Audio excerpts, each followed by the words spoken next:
Hey, salut tout le monde, c'est Ali. Donc, on y va avec un petit retour sur une game de Star Wars. Star Wars Recap. Hey, ça fait longtemps que j'ai pas fait de que j'ai pas appelé de quoi de même. Et pourtant, c'en est un dans la plus pure chose. Parce que c'était une game de Star Wars Space Pirate.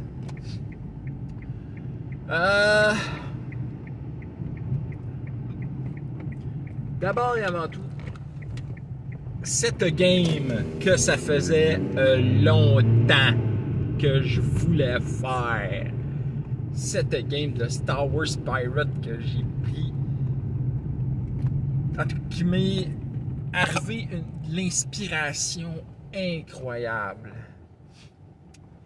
C'est tout simple. J'ai pensé à un monstre et j'ai pensé à un endroit. Autrement dit, station spatiale et les araignées, comment ça s'appelle? Kriech, whatever. C'est des araignées à 6 pattes dans Star Wars. On les voit dans la saison 2 du Mandalorian et dans Rebels. Et c'est ça. J'ai envoyé des filles sur une errance. Ben, on va commencer par le début. Okay. Ils ont fait leur level up. Et l'une d'entre elles a choisi, ouais, pour mon level up, j'aimerais ça avoir un bras artificiel. Parce que ça faisait partie des options. Genre, quand j'avais préparé la classe, un genre de classe de prestige que j'appelais plutôt un archétype, mais réellement c'est une classe de prestige qui est la Space Pirate. C'est pour l'instant, il n'y a qu'un seul niveau dedans. Ce niveau-là donne genre, c'est un peu un genre de level de rogue mixé avec genre avec un plus 1 au base attack bonus. T'as pas beaucoup de points de vie, t'as pas beaucoup de points de skill. C'est un genre de mix là. Et tu obtiens par exemple plusieurs affaires sympathiques. Bon, la première chose que tu obtiens, c'est le langage pirate. Dans le fond, tout simplement, c'est que si tu utilises un langage pirate à la guillemets pour lorsque tu essaies de faire du intimidate ou du bluff à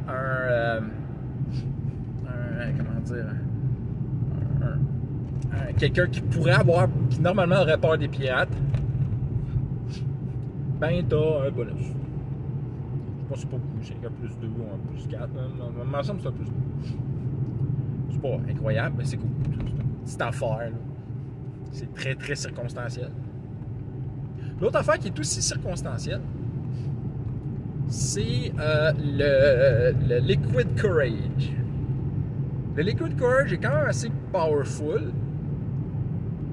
Ça fait que si tu bois genre l'équivalent d'un shooter, genre une quantité d'alcool fort, ben, tu reçois ce qu'on appelle un point de grog. Ce point de grog-là peut avoir plusieurs utilités. L'utilité principale, c'est soit de recharger quelque chose qui a une utilisation par jour. Genre, je sais pas moi, un feed que tu peux utiliser seulement une fois par jour, etc. Ben, tu bois ce verre d'alcool-là et tu en subis tous les effets, mais tu reçois un point de grog que tu peux dépenser pour ça. Tu peux recharger aussi genre ton grit avec ça. Fait que ça, c'est faisable. Sinon, ben, ça te donne un reroll. Mais t'as, je pense que c'est 1 heure pour l'activer. 1 heure ou 1 minute, je me souviens plus. C'est un temps restreint. Donc, il me semble que c'est 1 heure. Et ensuite, pardon. Et la dernière fois, c'est que tu reçois un feat, un genre de feat, un certain choix. Toutes sortes de choix intéressants, dont un de pouvoir se déplacer à 0G sans avoir de malus. Il y en a d'autres qui sont qui donnent des genres d'attaques sournoises, du stuff très piratey. Et la dernière fois, c'est que tu obtiens une c'est ça, un bras, une main cybernétique, bref, un organe cybernétique. Jusqu'à date, j'ai juste listé des bras et des mains.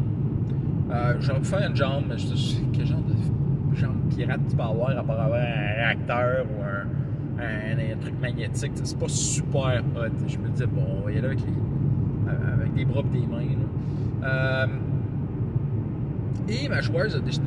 J'ai une de mes joueuses qui a décidé d'avoir cette classe-là. Les autres ont décidé de continuer dans leur classe. En fait, il y en a une qui a décidé de continuer littéralement dans sa classe, qu'elle avait tout correct, la Rogue dans le fond. Fait qu'elle a continué Rogue comme qu'elle était. Rogue Knife Master, si je me souviens bien. Et l'autre, la Gunslinger, elle a pris un archétype de Gunslinger, le Picaroon, qui dans le fond lui donne l'option de pouvoir plus facilement se battre avec une épée puis un gun dans la main. Ça lui donne un paquet de bonus. C'est vraiment une bonne affaire. Par contre, ça y enlève certains bonus qu'elle aurait eu en restant simplement Gunslinger. Super. Très bien. Donc celle-là, elle a choisi de prendre de devenir vrai Space Pirate. Puis elle a choisi de prendre le bras de hacking.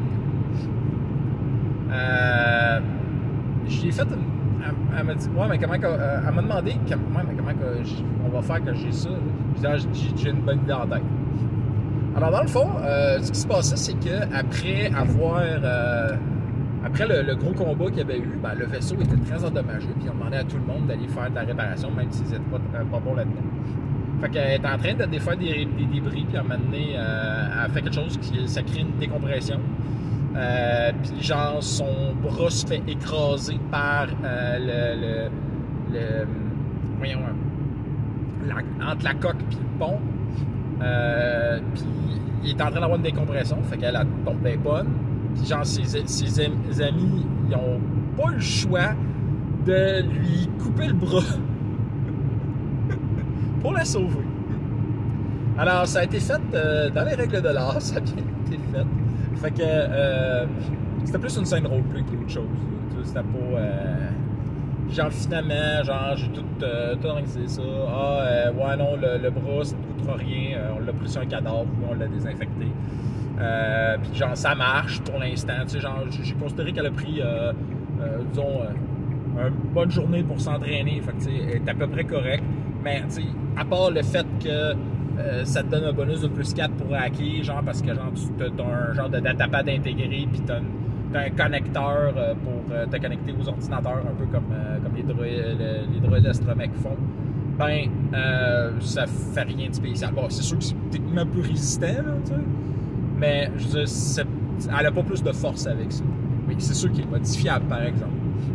Fait que je vais probablement il va falloir que je lise les règles de cybervérification, parce que genre je les ai jamais utilisées. J'ai fait un autre cyber personnage, puis c'était avec un ordinateur qui était capable de faire du hacking, puis genre c'était pour un one shot, fait que j'ai dit ok, why not for the fun, puis ça a été drôle, mais après ça, c'est la première fois que je touche, fait que genre je vais falloir que je me renseigne là-dessus. Ça va assez bien, parce que éventuellement pour mon livre, ça va me permettre de pouvoir avancer certaines règles. Même si au début j'avais pas tellement le goût de mettre ça dans mon livre de base, probablement que ça va être bien dans un livre secondaire. C'est du détail anyway. Fait que donc, elle a eu son bras. C'est une Beastmaster, elle a un animal, puis l'animal avait été blessé dans le combat de la game précédente. Même pour 2 games, mais en tout cas, c'est pas grave. Et son animal, maintenant, il y a un pansement, puis il y a une espèce de cornet autour du cou pour pas manger son pansement. Très drôle. Tout le monde rit. Donc, les filles se sont faites envoyer en mission. il manque de pièces. Le capitaine du vaisseau pirate a collé la station Arrakech pour avoir des pièces. Fait que les filles sont envoyées pour aller regarder les pièces, puis aussi prendre des holos, des Starfighters pour voir lesquels qu'ils vont acheter, whatever. T'sais. Sauf qu'ils arrivent sur place, à part genre l'ordinateur qui leur demande leur code d'accès pour pas se faire tirer dessus, puis le code est accepté. À part un système automatisé, il n'y a pas eu rien. Fait que là, ils rentrent dans la place, puis genre, ils voient des caisses, ils voient les chasseurs, mais il n'y a rien, il n'y a personne pour les accueillir. C'est le bordel. C'est une trace d'huile sur la terre? C'est assez rouge un peu. Finalement, il y a un droïde qui débarque en faisant gling-gling. Oh, excusez-moi. Je suis droïde de protocole, je suis là pour vous accueillir. Si vous voulez, suivez-moi pour aller dans à la cafétéria le temps que mes maîtres se libèrent. Dès le début, les filles avaient la chienne, étaient pas rassurées, trouvaient que c'était louche. J'ai vraiment tout fait pour avoir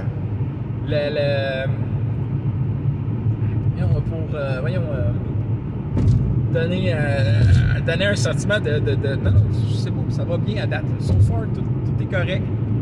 Mais tu sais, quand ils sont rentrés dans la cafétéria, là, non, il y a un problème, là, parce que genre, c'était le bordel. Puis on finit par trouver quelqu'un finalement qui était vivant. Il y avait une grosse chance, il y avait genre 10% de chance que la personne qui était coincée dans le frigidaire soit encore vivant. Et comme de fait, il était encore vivant. Fait qu'ils l'ont libéré, ils l'ont embarqué sur un tray pour transporter des couverts. Ils l'ont ramené jusqu'à leur ship, sauf que rendu dans le hangar. Ils ont, ah oui, c'est vrai, ils ont trouvé un Tuka 4. Parce qu'il y en a, la Rogue, elle a des pouvoirs de la force. Mais c'est ça, les Tuka 4 sont liés à la force. Fait que le Tuka 4 est comme devenu son ami. Et donc, ils sont retournés au ship, sauf que il y avait déjà quelques créatures. Fait qu'ils ont battu 4 toutes petites créatures. Ça a relativement bien été. C'est juste que ils se sont rendus compte que quand leur Vulpix attaque, ça leur fait rien. C'est sûr, quand ils fessent dessus avec des armes vibrantes, ça va bien. Si leur tire, il y en a une qui a un gars qui était toute contente d'avoir son nouveau gun, fait que c'est un gun à balles. Elle tire dessus, puis elle fait beaucoup de dégâts. Ça va super bien. Non, c'est beau. Parce qu'il n'y a pas une nasty qui utilisait un blaster sur eux autres, parce que les blasters leur font presque rien. Mais ils savaient pas ça. Ils savaient pas que les blasters leur fait presque rien à ces bestioles-là. Mais, tu sais, je me disais, c'est dommage, mais bon, ok. Fait que finalement, ils se disent, non, on prend les boîtes qui étaient pour nous autres, puis on met ça dans le ship, puis on ramasse un des chasseurs, on l'attache à notre ship, puis on s'en va. Sauf que, alors qu'ils commencent à faire ça, ils se rendent compte que, mais on pourrait aller fermer la porte pour pas que les créatures rentrent. Trop tard, il y a des créatures qui rentraient. Fait que se sont battus. Ils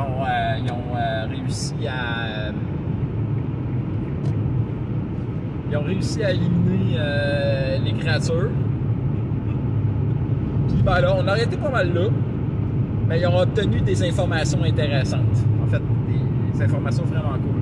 Mais c'est ça, à date, ils ont à peine entré dans la station. Moi, j'espérais qu'elle allait aller plus au fond. Mais c'est ça, elles étaient très craintives. Elles savaient qu'elles avaient mis les pieds dans un film d'horreur de l'espace. Elles se sont dit c'est un alien. C'est un alien. Ils n'avaient même pas vu des créatures, puis c'est un alien. Tu sais, genre, en plus, les premières. Tu sais, il y a un droïde. Fait qu'un droïde, ces créatures-là s'en calissent. Le petit Tuca 4, ben lui, c'est l'équivalent de Newt dans Aliens 2. Je sais pas, un humain. Ils ont trouvé un humain disant ben, il est blessé. Tu sais, il est pas capable de réagir. Là. Il est gelé, mais il est encore vivant. C'est un miracle. Puis, fait que donc, ils ont bien aimé. Ils ont trouvé ça vraiment stressant, vraiment gossant. Les filles aiment vraiment pas les araignées. Puis là, c'est même pas des araignées, c'est à 6 pattes. Anyway. Mais c'est vraiment des créatures qui font peur, sont horribles, là, autant en live action que dans le dessin animé. Là. C'est tellement drôle de les voir réagir. Moi, je souriais toute la long, c'était vraiment le fun. Puis encore là, comme j'ai dit, ils n'ont rien vu, là. Ils se sont battus comme au total 6 créatures tiny, donc grosses comme un petit chien ou comme un gros chat. Puis une médium, genre grosse comme un humain. Puis ça a été tough. Ben, ça a été tough surtout parce que c'est raté, etc. Ça n'a pas été des combats très longs parce qu'on en a quand même fait plusieurs. Là. Beaucoup de péripéties, beaucoup de choses qui se sont passées. J'ai très hâte de les voir continuer. Ils ont appris que les pièces, c'était toutes des pièces défectueuses ou pas bonnes. Que les vaisseaux les chasseurs sont pas en très bon état.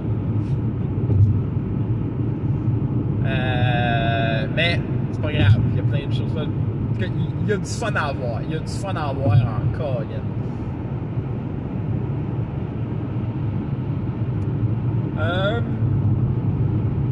J'aimerais parler d'une autre chose aussi qui s'est passée. Excusez, il est tard pour moi. Donc, il se passe... bon, j'en ai déjà parlé. Moi, pour mettre mes parties, j'utilise Trello, qui est un système gratuit. Or, Trello ont signalé quelque chose récemment. Ben, il y a eu beaucoup de changements depuis quelques temps. C'est de un an ou deux, je pense, ils ont changé de compagnie. Ils sont fait acheter par Atlassian, en tout cas. Là. Bref, il faut que tu crées un compte sur Atlassian. Moi, jusqu'à date, j'avais vu zéro différence. Tout allait bien comme d'habitude. Sauf que là, ben, ils ont changé de quoi? Ils ont dit, ben, en version gratuite, ben, vous ne pouvez pas avoir plus que 10 membres par plan de travail. Tu peux mettre plusieurs tableaux par plan de travail. Moi, ce que je me disais, ce que je faisais, c'était j'avais un total de 4 plans de travail. Il y en avait un qu'on avait fait pour la fameuse game de Mandalorian. Elle, on l'a archivée et elle ne bouge pas, on ne fait rien dedans. Il y en avait une qui avait été faite par un autre, un avec qui on avait joué justement la game de Mandalorian. Il y avait parti une game d'Impérial qui était vraiment sympathique, mais encore une fois, je l'ai laissé de même, je touche plus, je fais rien avec, parce que c'est lui qui avait organisé ça. J'ai pris beaucoup de ses affaires, j'ai beaucoup copié tout ce qu'il avait fait pour faire une future game, mais j'ai pas retouché. Je la laisse intacte. Peut-être qu'à un moment donné, je vais travailler là-dedans, je vais enlever ça, je vais revenir, mais pour l'instant, j'en ai pas vraiment besoin. Parce que je me suis rendu compte que je pouvais faire pas mal autant de plans de travail que je voulais. Puis, étant donné que maintenant, c'est limité par 10 membres par plan de travail, ben là, je me rendais compte que, hey, mon plan de travail principal, où je mets toutes mes games en cours, ben, ce plan de travail-là, là, il y avait genre 22 personnes. Ça pouvait plus marcher. Mon système arrête. Trello arrêtait pas de me coller. Non, c'est pas bon, c'est pas correct. Gna, gna, gna. OK, bon, ben, à partir de telle date, il va se toute ton affaire va être archivée. OK, j'ai pas envie que ça m'arrive, je veux que ça continue. Fait que j'ai décidé de déplacer des games. Genre, je me suis fait un plan de travail. Excusez. Un plan de travail Sailor Moon pour ma game de Sailor Moon puis peut-être d'autres affaires. Fait que ça, j'ai tout transféré. J'ai aussi transféré les membres. Fait que c'est pas si pire. La seule chose que je passe, c'est mon historique. Mais je veux dire, techniquement parlant, tout le stuff est encore là. Fait que je m'en fiche. J'ai fait une section juste pour les games de Star Wars en cours. J'ai fait une section pour les futurs games de Star Wars que je suis en train de travailler. Fait que là-dedans, il n'y a rien de moi dedans, ou presque. J'ai fait une section pour des futurs games de systèmes qui ne sont pas Star Wars, ni Sailor Moon, ni Pathfinder, quoi que ce soit. Là. J'ai une section qui est juste pour ma game de Goblin Slayer. Ça, j'ai genre 5 joueurs là-dedans. Fait que non, je vais tout condenser. Puis non, juste ceux-là qui sont là. C'est beau. C'est tout ce que j'ai besoin. Fait que c'est ça. J'ai mis. La seule qui est vraiment pleine de monde, c'est pour mes games de Star Wars. J'ai mis deux games dans cette section-là. Et ça fait 10 personnes totales, moins compris. Fait que c'est bon, c'est bien correct quand même, ça bouge plus. Puis les autres affaires, ben, je les ai.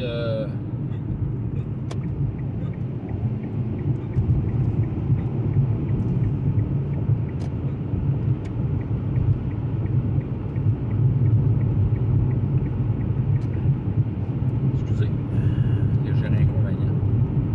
Donc, les autres affaires, j'ai toutes reclassées. Maintenant, j'ai de la place en masse, j'ai pas à m'inquiéter.